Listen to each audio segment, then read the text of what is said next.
What's now? What's now? What's now? What's now?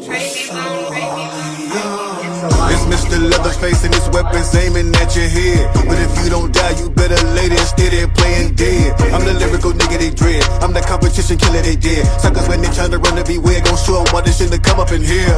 Cause we don't sweat that sucker shit, my nigga, y'all got to know. Them original niggas, you remember them niggas, cause that's where you got your flow. True talk, with all that bullshit moonwalk. Get the fuck out, beat it. Suckers could never see us, they tried to keep up, I leave on my dust. Eat it, give a little bit of that murder, my murder, man. Predators, they get strangled, we watch them dangle like curtains hang. The rest of them, so you get mango, they change their angle and turn away. Get in shape and try another day, tell them it'll never be another crack. And comparing with niggas beyond compares. Nothing is what is this, I declare. And some of the real shit I done said, but most of it probably fly by your head. When it stick to the rhythm, the style that I give them is set at no limits and highly addictive. Did I mention, the description is omnipotent.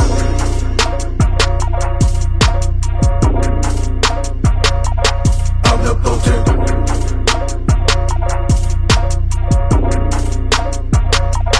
Omnipotent.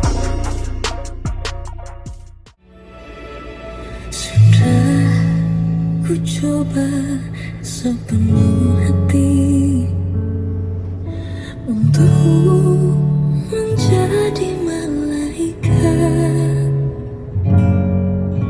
menepikan perasaan, runtuhkan egoku.